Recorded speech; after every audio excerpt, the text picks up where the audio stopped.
Bismillah.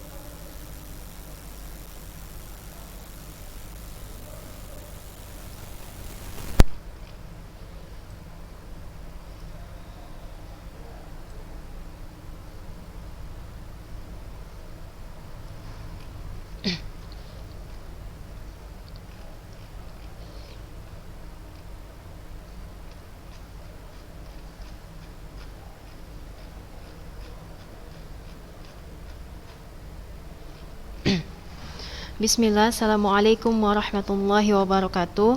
Alhamdulillahi rabbil alamin. Wassalatu wassalamu ala asrafil anbiya'i wal mursalin wa ala alihi wa sahbihi ajma'in, amma ba'd. Anak-anak ustazah yang dirahmati Allah subhanahu wa ta'ala dimanapun berada, pertama-tama marilah kita panjatkan puji syukur kita kepada Allah subhanahu wa ta'ala, yang mana pada hari ini kita masih diberi nikmat iman dan Islam, sehingga pada hari ini kita bisa melaksanakan ibadah-ibadah yang mendekatkan diri kita kepada Allah subhanahu wa ta'ala. Dan juga salawat dan salam marilah kita curahkan kepada Nabi kita, Nabi Muhammad Rasulullah sallallahu alaihi wasallam, yang mana syafaat beliau kita harapkan di hari kemudian nanti, dan semoga salawat itu tercurahkan kepada istri-istri beliau, sahabat-sahabat beliau, dan juga putra-putri beliau. Alhamdulillah, gimana kabarnya anak-anak ustazah sekalian? Semoga selalu dalam lindungan Allah dan semoga selalu sehat, tetap semangat dalam menuntut ilmu, karena insya Allah kita sama-sama berjuang untuk menghadapi musibah yang Allah berikan kepada kita ini, ya nak. Nah, Ustazah ingatkan kembali sebelum kita memulai pembelajaran, tidak bosan-bosan Ustazah ingatkan kepada ananda sekalian bahwasanya catatlah ilmu dengan menuliskannya, ikatlah ilmu dengan menuliskannya, karena insya Allah dengan kita menuliskan dan mencatatnya itu sebagai bentuk murojaah kita, agar pelajaran-pelajaran yang disampaikan dari guru itu ingat atau menempel di pikiran kita masing-masing. Oke, nah juga catatan itu nanti insya Allah sebagai apabila ada yang tidak mengerti atau apabila ada yang tidak jelas bisa dicatat di buku agar tidak lupa, kemudian disampaikan kepada Ustazah via Japriana sekalian. Nah, alhamdulillah kita akan menyelesaikan bab 1 pada kelas 11 ini, bab 1 pada materi biologi di kelas 11 yaitu tentang sel. Kita sedikit lagi ya nak tentang bab ini, insya Allah nanti hari ini kita selesaikan, dan insya Allah juga Ustazah akan berikan evaluasi hari ini kepada kalian, hari Jumat kepada ananda sekalian hari ini ya. Nah, kita bahas satu-satu. Kemarin Ustazah sudah bahas tentang bagaimana bagian-bagian dari sel itu. Sel itu punya tiga bagian struktur yang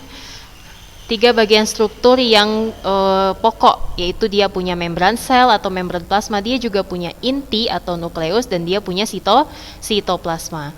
Nah, apa itu protoplasma? Ingat kan? Masih ingat ya? Protoplasma itu adalah gabungan antara sitoplasma dan nukleus. Jadi ada ketika dikatakan sel itu terdiri dari membran sel dan protoplasma, bisa dibilang begitu ya? Iya, jelas, karena protoplasma itu terdiri atas sitoplasma dan nukleus atau inti sel.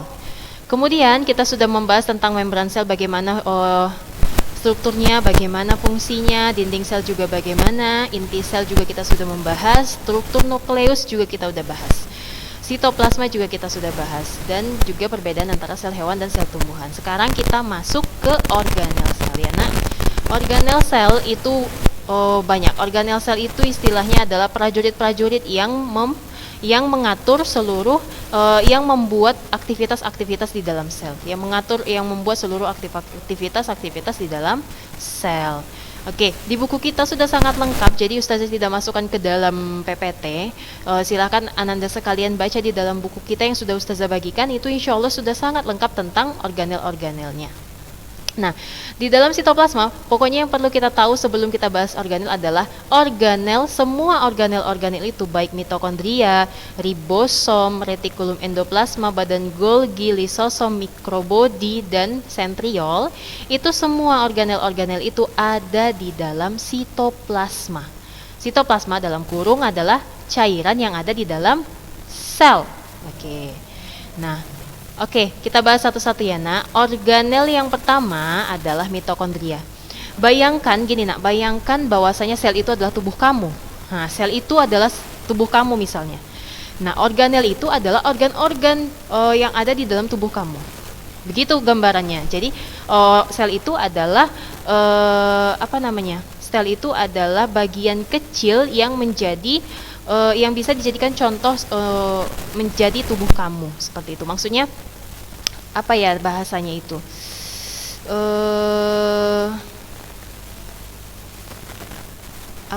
Ustazah lupa lagi apa itu bahasa istilahnya ya. Jadi sel itu karena dia unit struktural dan fungsional yang mampu mengatur dirinya sendiri, dia itu hampir bisa disamakan atau diistilahkan atau persisamakan dengan tubuh kamu, digambarkan seperti tubuh kamu, seperti itu. Jika ke tubuh kamu adalah sel, maka organel-organel itu ya ibaratnya seperti organ-organ juga yang di dalam tubuh kamu. Jadi gitu juga di dalam sel. Sel itu punya punya organ-organ, tapi namanya bukan organ, namanya organel-organel karena dia sangat kecil ya nak. Begitu. Kita bahas satu-satu tentang mitokondria. Nah, mitokondria itu berasal kalau tunggal namanya mitokondrion, kalau berjamak namanya mitokondria. Dia adalah organel sitoplasmik pada hewan dan tumbuhan. Setiap mitokondrion atau mitokondria itu berbentuk batang yang dikelilingi oleh membran ganda. Gambarnya bisa dilihat di sini nak nih. Dia adalah organel yang berbentuk batang, ini kan seperti batang ya, dan dikelilingi oleh membran ganda. Nih membran ganda. Membran bagian luarnya ini itu bersifat licin, dan bagian dalam yang melipat ini membentuk sejumlah struktur seperti jari-jari besar yang disebut dengan krista. Ini ya nak, ini yang melipat-lipat ini, membran ganda yang melipat-lipat yang di dalam mitokondria itu disebut dengan krista.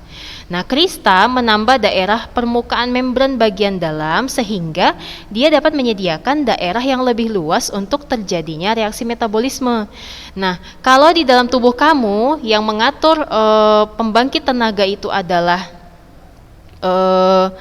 pembangkit tenaga sel itu ada, kalau di dalam tubuh kamu adalah jantung, nah kalau di dalam organel adalah mitokondria. Begitu. Kalau di dalam sel itu namanya mitokondria.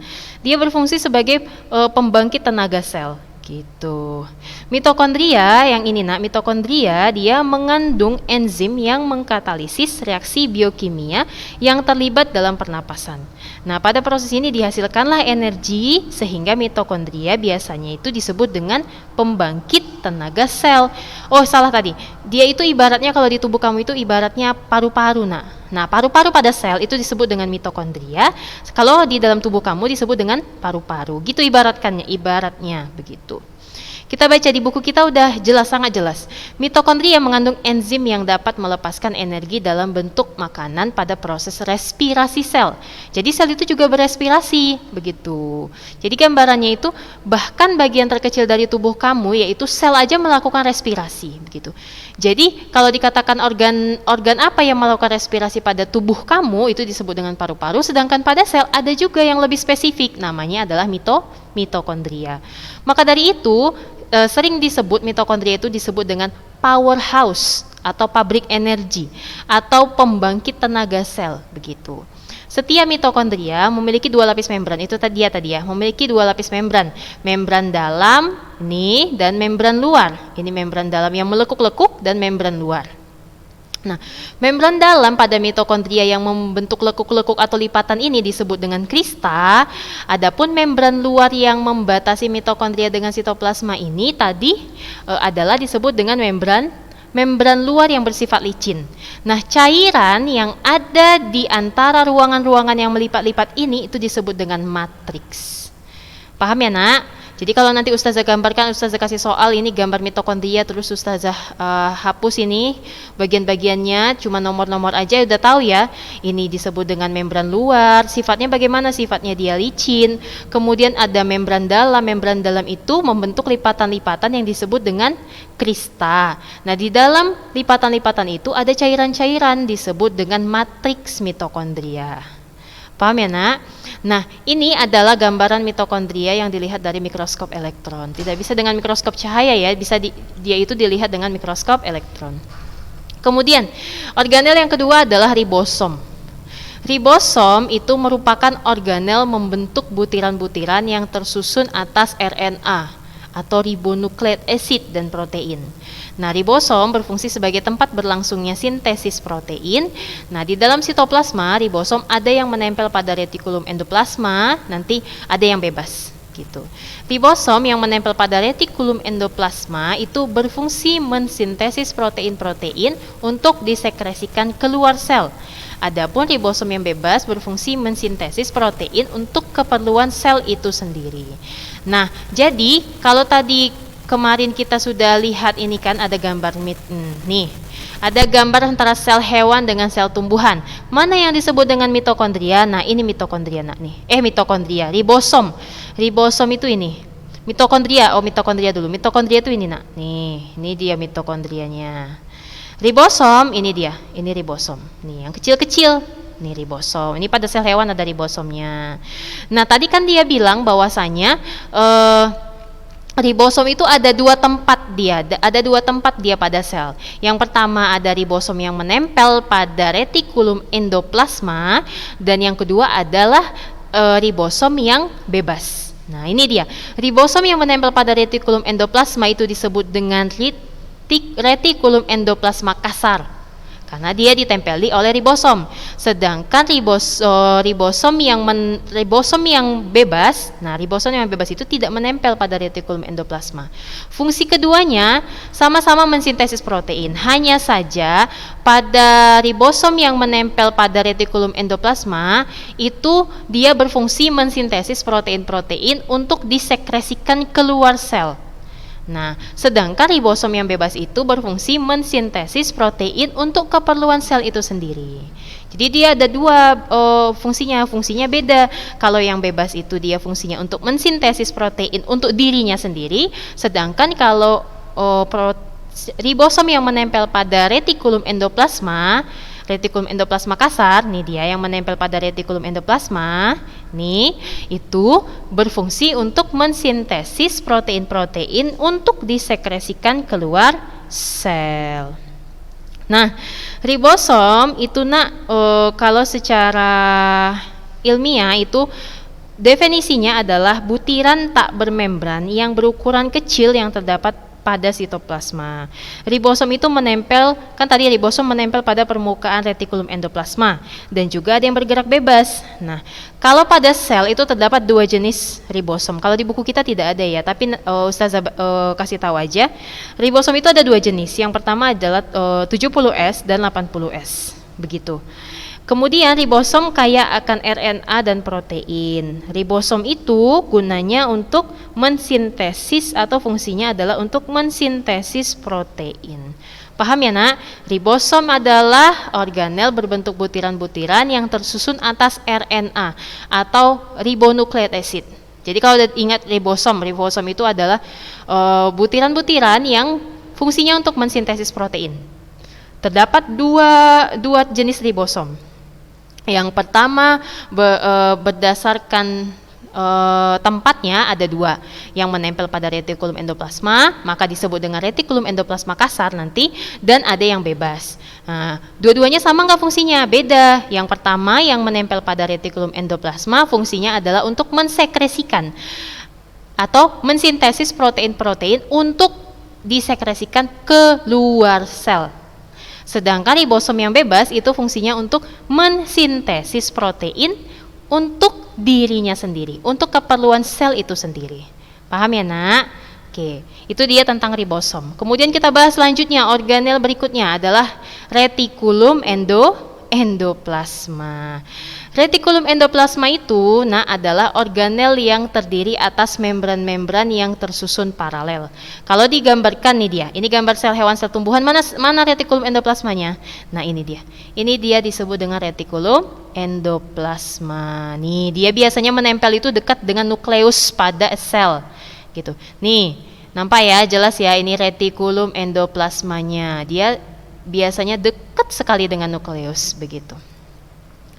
Nah, retikulum endoplasma atau biasa disingkat dengan RE itu memiliki rongga-rongga atau siterna yang berbentuk pipih dan tubulus. Dia pipih tapi berongga. Nih, pipih tapi berongga. Nah, sisterna atau rongga-rongga tadi itu menghubungkan membran inti dengan membran sel. Nah, paham ya? Retikulum endoplasma itu terdiri dari dua jenis. Yang pertama adalah retikulum endoplasma kasar dan retikulum endoplasma halus. Kenapa disebut ada RE kasar, ada RE halus? RE kasar adalah retikulum endoplasma yang permukaannya ditempeli oleh ribosom. Jelas ya tadi, berhubungannya dengan ribosom ya. Ya. Jadi RE kasar itu adalah retikulum endoplasma yang ditempeli oleh ribosom. Nah, sedangkan RE halus atau retikulum endoplasma halus itu permukaannya tidak ditempeli oleh ribosom. Retikulum endoplasma itu juga memiliki beberapa fungsi, seperti membentuk jaringan sitokavitari, namanya nanti adalah sistem sirkulasi intraseluler, sistem, kalau ibaratnya sistem darahnya pada sel lah begitu. Dia juga menyediakan enzim-enzim sepanjang retikulum endoplasma yang fungsinya adalah untuk transportasi berbagai zat dan berperan dalam pembentukan fosfolipid untuk membran, kolesterol, karbohidrat, dan sebagainya banyak begitu. Jadi kalau bisa diibaratkan retikulum endoplasma ini pada sel itu adalah untuk transportasinya, untuk sistem sirkulasi. Kalau diibaratkan pada tubuh manusia, retikulum endoplasma ini ibaratnya kayak darahnya gitu, kayak darah kita gitu. Dia berfungsi untuk sirkulasi, untuk transportasi begitu. Jadi ingat ya, retikulum endoplasma adalah organel yang terdiri atas membran-membran yang tersusun paralel. Membran-membran itu memiliki rongga yang disebut dengan sisterna yang berbentuk pipih dan berongga atau tubulus dia. Nih, berongga-rongga. Nah, RE terdiri atas dua jenis. Yang pertama ada RE kasar dan RE halus. RE kasar adalah RE atau retikulum endoplasma yang di permukaannya ditempeli oleh ribosom, sedangkan RE halus adalah permukaan yang tidak ditempeli oleh ribosom. Fungsinya, hafal fungsinya. Fungsinya adalah membentuk jaringan sitokavitari atau sistem sirkulasi intraseluler, untuk juga menyediakan enzim-enzim, berperan pada transportasi sel, dan lain sebagainya. Paham ya, Nak? Terus kalau misalnya Ustazah tanya, RE itu letaknya di mana? Nah, paling mudah dilihat kalau pada gambar sel itu, RE itu biasanya letaknya dekat dengan nukleus atau dekat dengan inti sel begitu. Karena dia adalah tadi menghubungkan antara membran inti, dia kan menghubungkan antara membran inti dengan membran sel. Jadi aktivitas-aktivitas yang ada di dalam sel itu ditransportasikan ke dalam membran inti itu melalui dia. Begitu juga dari membran inti menuju membran sel. Paham ya, Nak? Kalau ini adalah gambar perbesaran antara RE halus dengan RE kasar. RE halus itu dia tidak ditempeli ribosom, sedangkan RE kasar ditempeli oleh ribosom. Jelas, Nak? Nah, kemudian kita lanjut organel berikutnya, yaitu badan Golgi. Atau kalau di buku-buku biasa disebut dengan aparatus Golgi. Badan Golgi atau aparatus Golgi. Nah, pada tahun 1898 itu seorang ahli biologi namanya Camillo Golgi. Nah, dari namanya itulah, karena dia yang menemukan ada suatu organel yang berbentuk kantong pipih, tumpukan kantong pipih. Nah, itu disebutlah dia organel itu dengan namanya, disebut dengan aparatus Golgi atau badan Golgi begitu. Organel tersebut kemudian diberi nama aparatus Golgi atau badan Golgi. Nah, badan Golgi itu berbentuk vesikula. Vesikula itu kayak kantong-kantong gitu, yang fungsinya adalah untuk membawa zat-zat yang dihasilkan oleh retikulum endoplasma kasar dan retikulum endoplasma halus menuju membran sel. Jadi kalau dia itu kayak ibaratnya kayak ginjalnya sel gitu. Dia untuk ekskresi, untuk sekresi gitu. Kemudian zat-zat yang dihasilkan retikulum itu biasanya protein. Nah, di dalam badan Golgi, protein itu mengalami perubahan-perubahan lebih lanjut. Nah, badan Golgi biasanya berjumlah banyak dan aktif pada sel-sel sekresi seperti pankreas dan kelenjar ludah. Gitu. Jadi kalau pada sel dia itu fungsinya hampir sama seperti pankreas atau ginjal. Dia untuk sekresi dia, untuk sekresi sel. Jadi dari retikulum endoplasma, kemudian nanti dapat hasil metabolisme dari retikulum endoplasma, maka akan ditransportasikan ke dia. Nah, ke badan Golgi. Maka badan Golgi lah yang akan membuat perubahan-perubahan lebih lanjut pada sisa-sisa metabolisme retikulum endoplasma, baik yang kasar maupun yang halus. Nah, kemudian tadi kan Ustazah sampaikan bahwasanya retikulum endoplasma itu dia berbentuk seperti kantong-kantong atau vesikula. Ini dia nak, ini dia vesikulanya. Nih nampak ya, dia berbentuk seperti kantong-kantong atau vesikula nih. Vesikula yang fungsinya adalah untuk sebagai tempat sekresi sel. Untuk sebagai tempat sekresi sel yang nantinya akan mengangkut sisa-sisa metabolisme itu keluar dari dalam sel, keluar dari sel, begitu. Kemudian itu tentang badan Golgi. Nah, selanjutnya nanti kita bahas ya nak, bagaimana sistem metabolisme pada sel. Nanti ada namanya eksositosis. Jadi jangan ditanya dulu ini ya tentang eksositosis ini. Nanti kita pelajari itu tentang, nanti ada transport aktif, transport pasif, nanti itu nanti untuk transport pada sel. Kita masuk dulu ke organel berikutnya, yaitu tentang yang keberapa ini, yang kelima, yaitu lisosom. Beberapa vesikula yang berasal dari badan Golgi itu tetap berada di dalam sitoplasma. Nah, vesikula tersebut dinamakan dengan lisosom. Nah, yaitu organel yang berbentuk oval atau bulat yang dilapisi oleh satu lapis membran. Lisosom dia mengandung enzim yang dapat mencerna polisakarida, fosfolipid, lipid, dan protein. Selain itu, lisosom juga berfungsi mencernakan dan menguraikan organel sel yang tua atau yang telah rusak. Lisosom pun berperan di dalam proses kematian sel atau autolisis. Nah, lisosom yang baru disebut lisosom primers, sedangkan lisosom yang telah ikut dalam proses pencernaan sel disebut dengan lisosom sekunder. Nah, ini dia. Kalau diibaratkan lisosom itu dia adalah organel yang dihasilkan atau organel yang berasal dari badan Golgi. Nanti badan Golgi sudah mensekresikan. Nah, tempat mensekresikannya itu, vesikulanya itu dinamakan dengan lisosom. Lisosom inilah nanti yang membawa hasil-hasil dari sisa-sisa metabolisme untuk nanti dia fungsinya untuk mencerna dan menguraikanlah organel-organel yang sudah tua atau rusak atau sisa-sisa metabolisme yang tidak diperlukan oleh tubuh sehingga dikeluarkan, begitu. Ingat sekali Ustazah, kalau pada kelas 10 itu nanti kita belajar tentang virus. Virus itu dia punya satu enzim yang ketika dia menempel pada sel inang, maka dia akan bisa menembus membran dari sel inang itu. Nama dari enzimnya adalah lisozim.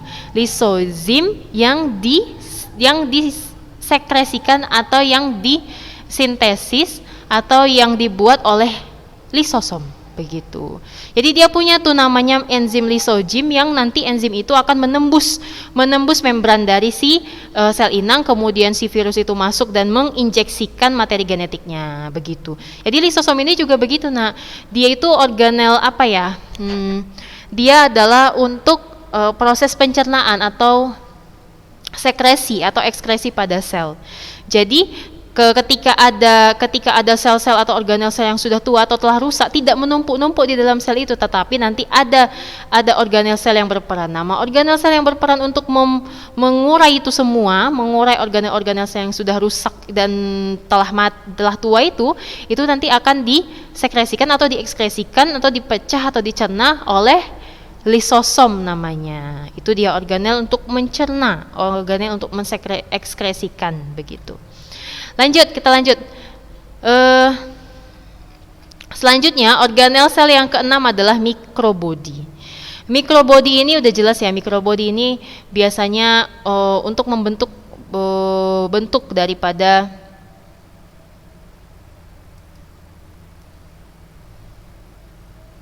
Nah, mikrobody merupakan organel dengan struktur yang mirip dengan lisosom. Nah, contoh mikrobody adalah peroksisom. Peroksisom itu adalah organel yang mengandung banyak enzim katalase. Enzim katalase itu adalah berfungsi dia untuk menguraikan senyawa beracun H2O2. H2O2 ya nak, bukan H2O. Tapi nanti ketika sudah diurai oleh mikrobody ini, hasil penguraiannya itu bisa berupa air atau H2O dan oksigen. Nah, pada hewan peroksisom itu banyak terdapat pada hati dan ginjal. Pada kita itu terdapat organel peroksisom ini banyak terdapat pada hati dan ginjal. Nah, peroksisom itu hanya terdapat pada tumbuhan. Peroksisom itu tidak hanya terdapat pada hewan, tetapi terdapat pada tumbuhan juga. Tapi kalau pada tumbuhan namanya bukan peroksisom, tapi namanya adalah glioksisom. Makanya itu salah satu perbedaan antara sel hewan dengan sel tumbuhan adalah pada peroksisomnya. Kalau pada sel hewan disebut dengan peroksisom, sedangkan pada sel tumbuhan nanti dia disebut dengan glioksisom. Gitu. Glioksisom dia itu berfungsi untuk mengoksidasi, sama saja fungsinya untuk mengoksidasi asam lemak. Nah, organel ini banyak ditemukan di dalam jaringan lemak pada biji yang sedang berkecambah. Gitu. Kalau pada kita tadi dia banyak terdapat pada organ hati dan ginjal, organel peroksisom ini, sedangkan pada tumbuhan namanya kan bukan peroksisom lagi, namanya adalah glioksisom. Nah, ini banyak terdapat pada embrio atau pada biji yang sedang berkecambah, yang mulai berkecambah. Begitu. Itu dia sedikit tentang organel-organel sel. Sebenarnya banyak lagi. Nanti Ustazah berikan saja, tapi itu bisa dibaca di buku-buku lain ya. Nah, itu yang kurang dari organel-organel sel ini adalah misalnya kayak plastida, kemudian nanti ada vakuola. Tapi Ustazah bacakan aja. Kalau untuk plastida itu dia itu organel, pokoknya plastida itu adalah organel yang ditemukan hanya pada sel tumbuhan. Nah, itu dia, makanya itulah perbedaan antara sel hewan dengan sel tumbuhan. Sel hewan tidak ada plastidnya, tidak ada plastidanya, sedangkan pada sel tumbuhan dia ada plastidanya. Nah, pada sel hewan juga tidak ada kloroplas, sedangkan pada sel tumbuhan ada kloroplasnya. Nah, plastida ini tidak ada pada sel hewan. Itu dia tadi ya. Plastida ini dapat dilihat di mikroskop cahaya. Biasanya itu paling mudah dilihat kalau misalnya kita masuk tatap muka ini. Ustazah juga mau melihat kloroplas itu, tapi insya Allah lah kalau ada juga mikroskop kita. Tapi kalau tidak ada mikroskop kita, nanti Ustazah tampilkan aja.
Dan insya Allah kan hari ini adalah pertemuan terakhir kita di bab 1. Insya Allah minggu depan adalah pertemuan kita di awal bab 2. Maka dari itu dibaca kembali dibaca kembali catatan-catatannya tentang bab 1 ini, karena itu sebagai bekal Ananda semua untuk mengerjakan evaluasi yang akan Ustazah berikan. Tapi insya Allah evaluasinya tidak sulit begitu ya. Nah, itu saja mungkin pertemuan kita hari ini. Tetap semangat dalam belajar Ananda sekalian. Kita akhiri pertemuan hari ini dengan doa kafaratul majlis.